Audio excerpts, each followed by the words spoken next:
Welcome to another episode of The Evaluation Couch, the podcast where we talk about career growth and the field of evaluation.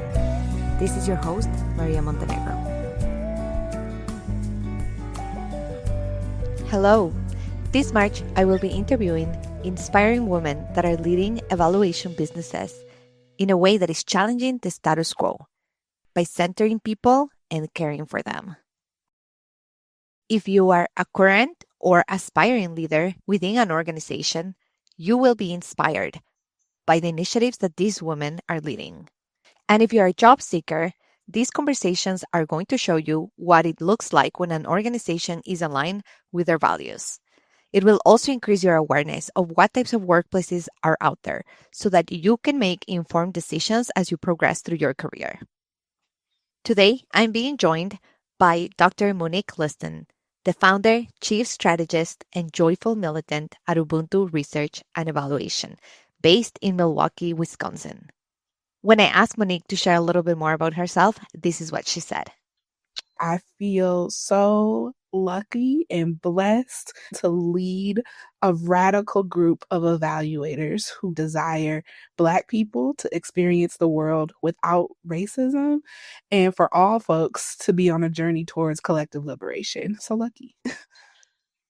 I love that. And thank you so much for agreeing to be part of this podcast. I've heard a lot about Ubuntu, especially at the American Evaluation Association conference. And I heard you had a fantastic pre-conference workshop where you shared a lot about your human resource practices and how you're challenging the status quo. Can you tell me a little bit more about Ubuntu from the perspective of it as an organization and as an employer?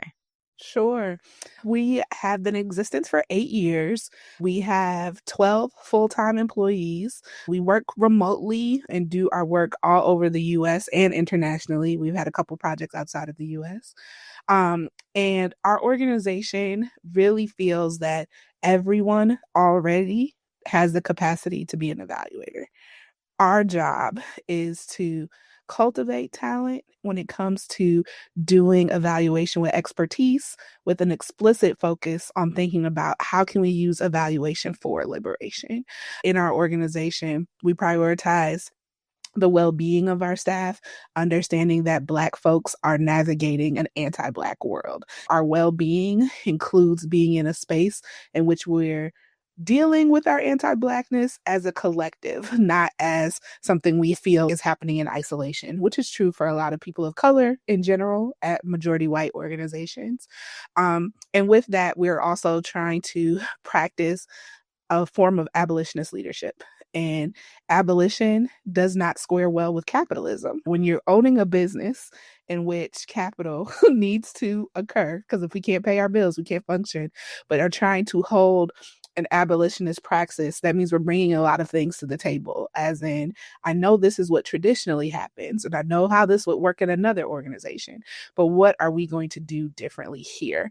And that's been the focus of our work as we continue to build as an organization. And I know some folks can't believe it, but then I can also say we've been around for 8 years, so something's working. That is so interesting, Monique. I've never heard the term abolitionist leadership. Can you unpack that for me a little bit and what that looks like in your organization?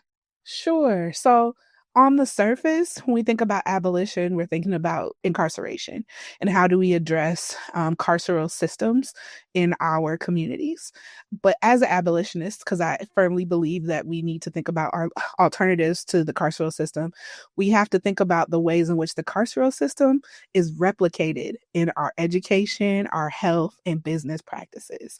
So much of what we learn and how we're indoctrinated, particularly in the professional realm, and I'm saying that global professional realm that's really white dominated, we are taught that aspects of practicing the carceral system belong in our business, as in 3 strikes and you're out, as in monitor and surveillance is appropriate of your staff by the leadership.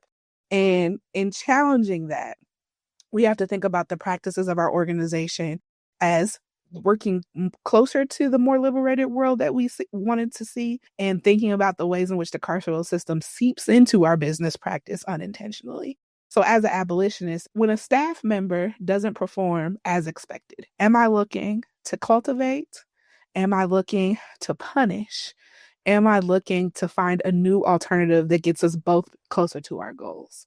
Those considerations at every turn of my business practice of turning away from punishment and carcerality and closer to how do we collectively grow together? How do we generate new insights and practices that are mutually beneficial has been a large part of my abolitionist practice. I love that. Thank you so much for sharing and for those examples. And of course, I have a million follow up questions about the different initiatives and what it looks like to work in a place like this.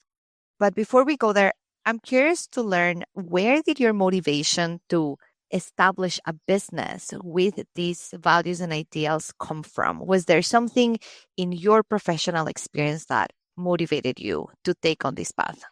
Yeah, I can say there's honestly no single thing that led to this work. It's a culmination of experiences. One is that I have felt since I was an undergrad that it was important for Black people to lead and run organizations for Black people with other Black.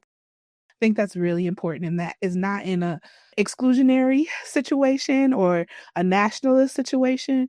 It's in order for us to see the world that we really want, we need to create spaces that are generative and healing amid everything else we're trying to deal with. Creating a Black-led organization for Black people is intended to be a space of regeneration and healing for all of the harm that's been done, in particular in this field of data and evaluation. Data has been violent against Black people. Organizing intentionally with other Black people to use data and information in a way that's not violent, in a way that's healing and regenerative, is super important. And on a personal level, as I went through my graduate experience and got my PhD, I saw how difficult it was for me as a Black woman in relationship with other Black women to be in the position of a knowledge creator, which is what a PhD is trying to put you in, and to be defending all of your abilities to create knowledge because they're not seen as valid because you come from a Black cultural perspective. Thinking about that as a professional, I was like, what does it mean to protect the voice and experience of Black women? What does it mean to create that space? And at first, it was just, how do I protect this for me? And it instantly grew into other people saying, I want this for me too. If you want this for me too, then how can we work together to create a space that's beneficial for other folks and other marginalized genders, not just women, understanding our trans and non-binary folks and staff members too need that professional place where they're brilliant, they're protected as their racial identity is manifesting, and understanding how marginalized genders are not defended when it comes to this space of generating knowledge. So it was really a protection situation that grew beyond my wildest imagination. That is very inspiring to hear. I love the transformation from working on something for yourself and how it has transformed into providing a space that people are asking for and that people are needing in terms of that healing. Throughout your career, before you started Ubuntu, did you ever see examples of what you have created or things that come close to Ubuntu that were an inspiration for you? I think that my greatest examples came from attending a HBCU, which is a historically Black college or university. I went to Howard University after going through kindergarten, preschool through 12th grades in majority white institutions, where I was often the only Black student, and then going to a historically Black college in which 98% of my my classmates are also Black. So it gave me a sense of what happens when you're not concerned about being Black in the space, what you're allowed to think about, dream up, engage in. That is the seed that started it all for me. And then from there, recognizing the importance of Black-led institutions, in particular in education. I did a lot of research on Black independent schools and African-centered schools across the US, what those institutions meant for folks and how folks who had gone through those organizations then were leaders in their own right when it came to issues of racial inequity and racial justice. And so utilizing sort of that learning that was when I was a teenager really propelled me of like, this is important and I want to continue to work towards it. Since undergrad, I have always been in a room and space of organizing other folks on behalf of Black people. I tell people that Ubuntu is just where I'm at this time, I will continue to evolve and build more organizations that center these ideas in other sectors. So this is just where I've landed at this point, and who knows, I'll be retired and organizing for a Black senior citizen home in my community. All of that is a part of my destiny in this work. Thank you for sharing that and for acting on your destiny, because you're definitely shaking things up and meeting something that is needed.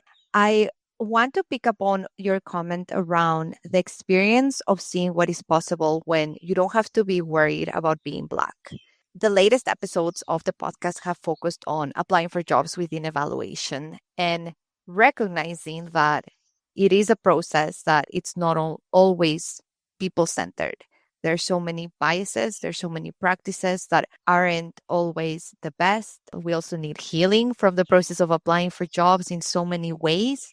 I'm curious to know, how does your organization apply these concepts of abolitionist leadership, of liberation, of community into your recruitment and hiring processes? Mm-hmm. That's a really good question. In this last recruitment phase, it was making sure that people saw our entire team throughout the phase. So we utilized a lot of social media visuals that resonated with folks who we were most interested in working with. And so we were, to some folks, the attraction might be an age thing from folks who are millennial or Gen Z. Here's how they are approaching or thinking about work. On another hand, what is culturally relevant and culturally responsive to Black folks who might be curious about doing evaluation work. We created a social media campaign centered on using culturally responsive methods around tools that resonated with us that already worked there. So if it resonates with us, then whoever would see it would be likely to fit in with our organization, because it's not talked about enough. But organizational fit is a really, really important thing. And we also talk about fit in terms of qualifications. There's cultural fit with our organization, and every organization has a cultural fit. It's just that white folks get away with not naming the fact that whiteness is the cultural fit that you need to jump into. And so thinking about our recruitment, just being explicit of like wanting folks who are open and receptive to respecting and protecting Black identity at all times and at all costs. Understanding what that looks like for folks.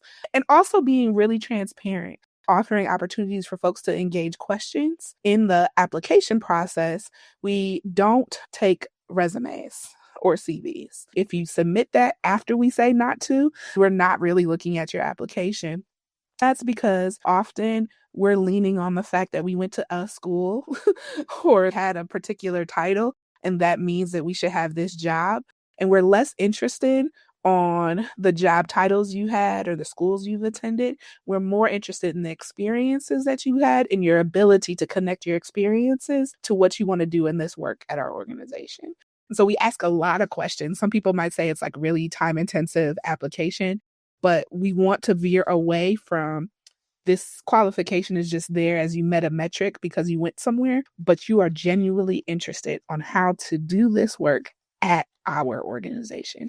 And so it's important for us to take that approach through our application process. That is very interesting. I've never heard of an organization that has removed themselves from resume and cover letters, and I applaud that.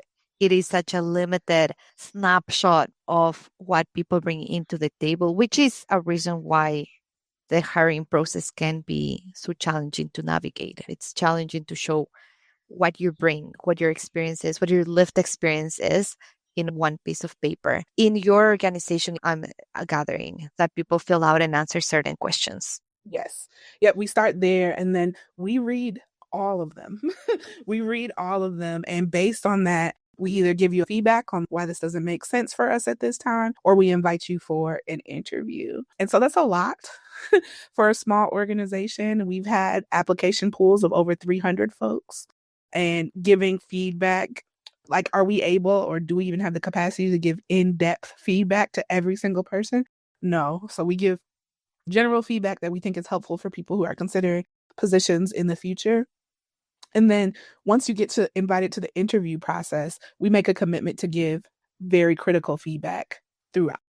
If you make it through round 1 of our interviews and don't make it to the final phase, we're going to give you feedback on what happened. Here's what we're thinking. Here's what to look for in future opportunities, or here's just making sure that folks are getting what they need from the process so they feel like they got something for putting forth that effort. These initiatives you have in place, why are they important for your business? Why do they make sense? Have you heard feedback from people that have received this intensive feedback after not being successful? Or have you heard success stories of what they did with this feedback moving on in their career? That's a really interesting question. I'm going to say with that, I will say we had interviewed someone before where we gave feedback. Basically, we had room for one candidate and they were our number 2. So we gave them feedback. They took it and prepared themselves and ended up getting hired later that year. And they will speak of how helpful that feedback was because it prepared them to then be a very awesome applicant the next time we were looking for someone. There's been gratitude for folks who have taken the time, like, hey, do you want to talk through some of this, especially once you get to the interview phase? Some folks are like, yeah, that makes sense. Other folks are like, I understand. So there isn't a lot of follow-up for that. We also, for our organization who intends to be community-based, folks who are in our community who make it that far in the process, we like to have conversations because we want to remain in good relationship with them. For example, this last hiring cycle, there was 2 people who made it to the final round who we ended up not going with, but we created a relationship with them and they now sit on the board of a nonprofit that I'm familiar with. So that was helpful. Now we have this relationship so that we can utilize each other in community in different ways. I do think that I have run into people, because your question was kind of like the benefit of said feedback. The process of applying at Ubuntu helped them realize what they really wanted to do. Now that I know that organizations can move like this, I can be more discerning around other people's processes and whether or not that's an organization I want to work with. And so that's been really helpful. I don't know if that's a total outcome in terms of like, and now they pursue this job, but more so of like it's a consciousness raising that occurs just being invited to apply in a way that looks like this. That allows you to think like, hey, the organization says they're about this. I should see more of this in their application process, which allows that deeper discernment for folks who are job seekers. In that process, like you said, there's small things like being transparent about salary. I know that's a thing that we talk about all the time, like being very clear. So for some folks, applying with us is the first time they've had that kind of transparency. And they're like, people should tell me this from the beginning. Or values. Folks are like, hey, your values actually align with the values I want to practice in the world. I should be looking for organizations who have the values that I share in the world. So it's really like increasing that discernment, and folks have spoken about that post the process, even if they didn't get to the interview phase, of how just going through that has helped them as a job seeker. Thank you for sharing that story, because that was the motivation for this episode, increasing awareness of the possibilities that are existing. It is possible to have a different process. It is possible to have a different organization. As someone looking for a job, having that information can help you increase your standards, discern opportunities, and know that there are organizations that might be more aligned with the type of work you want to do and the type of workplace you want to work in. So I love that example. Can you share your thoughts on how you think the work you're doing, these type of initiatives, are promoting equity in the field of evaluation? Yeah. First thing that comes to mind is visibility. I think that sometimes we underestimate the importance of people just being able to see a thing and being able to see different representation in the field, folks who are accessible or willing to communicate. It's less academic. I think that's a large part of this as well. Next to visibility is like the sector of evaluation is also changing.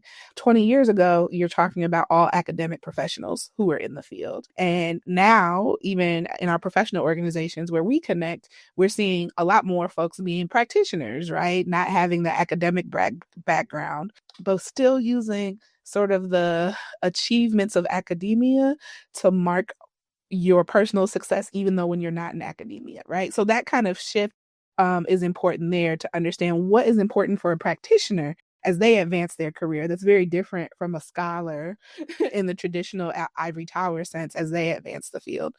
Being able to have a practitioner focus as an organization and then be seen as thought leaders in the field and not tied to a university, not tied to academia, allows folks to say, well, there's possibility in this space for me, and that I don't have to move this way in order to be valid in this space. So I think it's contributing to the shakeup. And then the transparency and vulnerability about race. We're a very race forward organization. We're transparent about anti-Black world. We talk about anti-Blackness, white supremacy. We talk about all the isms. We're thinking about how that's throughout the scope of the evaluation, throughout the scope of the RFP, throughout us presenting publicly. Like, we're going to bring that question to the forefront, which I think the more we talk about it, the more we're able to have some critical conversations about that in the larger sphere. So I think utilizing these methods in this way makes conversations deeper, allows people to think about access in other ways, and just brings overall visibility to the field. Absolutely. I'm curious about your comment around how the field has changed in terms of the representation of academia. One of the things that jumped out to me in my first American Evaluation Association conference, having practiced in Canada, I have ties in Latin America and the youth movement around the world, it really jumped out to me how academic the space was. I remember being in conversations where young and emerging evaluators' main conversation topic was imposter syndrome because they don't have a doctorate degree or a PhD. And that was very different to the discourse I was seeing elsewhere. Can you comment on that, especially from your lens on educational research in white spaces and universities, and how you see the field evolving now? Yeah. This requires a whole new podcast episode. Because I had such a traumatic graduate school experience that it's really hard for me to encourage other people to go that route. It was traumatic, it was harmful, and 10 years later, I'm still trying to figure out how to heal from it. Because of that hurt and pain and care for community, I don't want to say that the only way to be successful is to replicate that hurt and harm. And next to that is, well, I did go through it, and how can I use it for the benefit of other folks? And so how can I use the fact that I have these magical letters under my name to allow other people to move with some more freedom? There's this Buddhist principle about true freedom, being able to live without fear of failure. And I think that we give greater freedom to fail to people who have certain accolades, even though the folks who have more usable, important, and resonant knowledge might not have those accolades. So how do we create space using my accolade and then removing removing that the importance of that such thing from the space? Even in the pre-conference, I know how to write for a conference, something that Manning has done, but I can easily do that. And then my team gets to present and be the reason why certain things are at the forefront. I think it's being able to utilize that tool without saying that tool is the only reason I get to do certain things. Those accolades are just letters on a piece of paper. They're not my worthiness. They're not my efficacy. I want to let people who know who don't have those letters after their name, not that they're just as worthy, but in most spaces, particularly the ones that I'm in, they're probably way more qualified, way smarter, way more attuned to what is happening than I am. And they should not feel intimidated by that. In any case, as we think about liberation and dismantling some of these systems, the folks who have the most power have a responsibility to cede some of that power. As a part of being titled through academia, I have a responsibility to cede some of the power that academia traditionally gives. Being an example of that helps us to replicate that throughout the field. Thank you for sharing that, Monique. Throughout this episode, you've demonstrated that alignment between what you think, what's important for you, your values, and how you're setting up your organization. One question I have, do you have any type of evaluation of these human resources processes to know what their impact on your business, on the work environment, on employee satisfaction? Yeah, I mean, we haven't done an in-depth study. I will say that.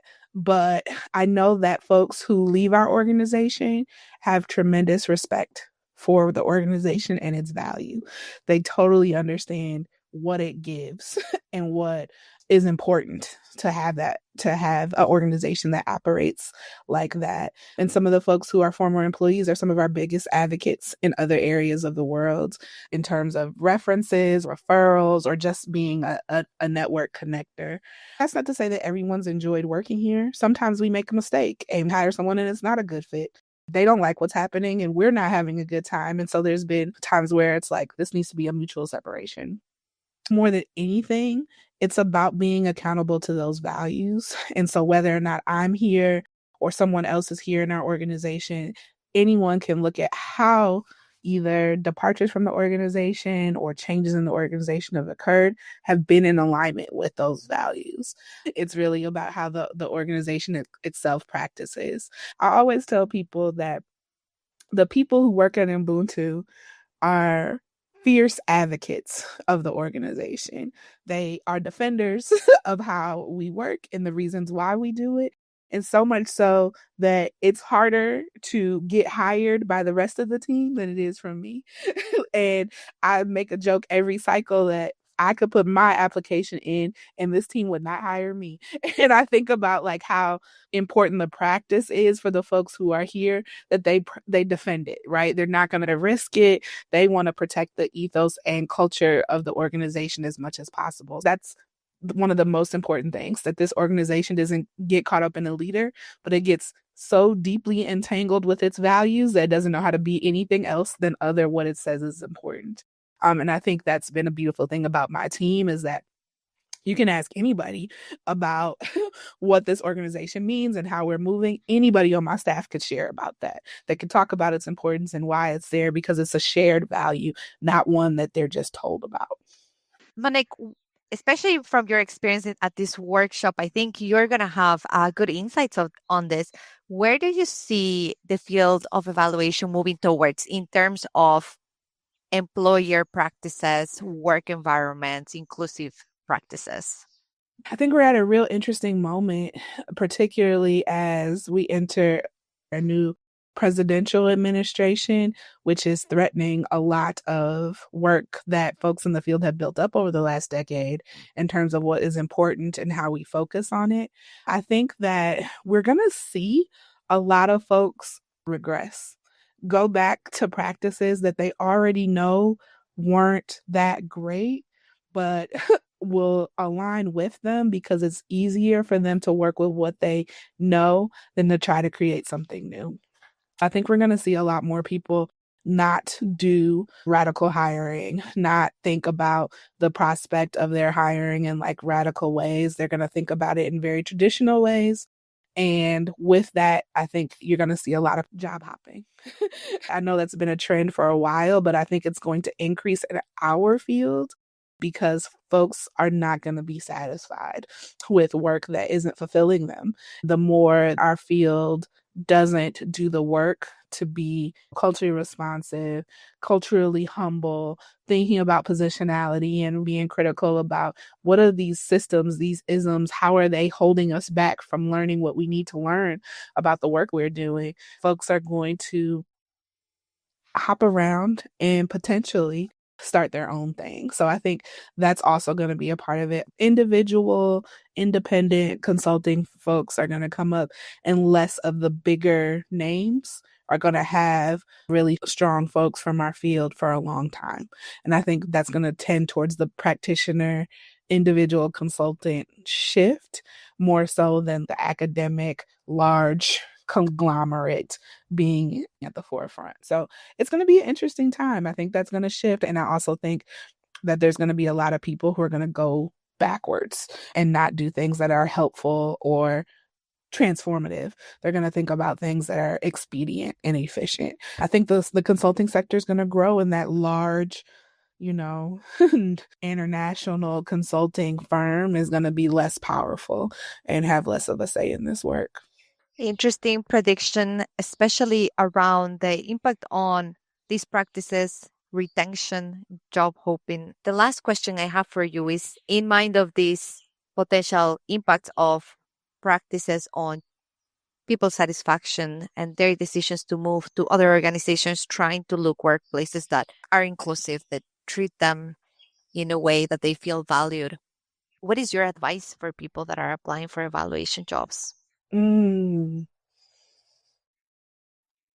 I think that my strongest advice is to be who you want to be throughout the application process and not who you think the employer wants you to be. Be who you want to be because it's going to be better off for you in the end. Instead of molding yourself to fit somewhere, that you're very clear on what you want to do, how you want to contribute, what you're looking for in a work experience. That is powerful for you to own your future an employee anywhere. It's also helping to change the sector because they're going to see that people who are really strong and resonant on how they want to contribute are going to be the talent they want to attract. And so that will also help these organizations to become who you need them to be for where you want to work. So be who you want to be and not who you think the organizations you are applying to want you to be. And that is going to be good for you in the long run and the organizations that you want to work with. I like that. It's a way of building on that resistance and shaping what the demand for jobs is so that Mm-hmm. organizations start catching up. Thank you so much, Monique. Is there anything else you want to add? I'm just grateful that there's more podcasts in this field talking about the different corners of the sector. So thank you for creating the space to talk about this. 5 years ago, 8 years ago, when I was starting off the business, I couldn't have listened to a podcast that would have talked about this. So thank you so much for creating this kind of space. And I know the impact is beyond just this conversation, but being able to be in a space to talk about this is helpful to me. And then just thinking about how the conversation gets to vibrate beyond that moment. Thank you for what you created. And thank you for coming and sharing. I leave so inspired, so optimistic about also others listening to this podcast. Maybe some of those people you were mentioning that are thinking of starting their own consultancies because they are not finding organizations that align with their values, and the potential for this conversation to inspire them and to show them that it is possible to do things differently.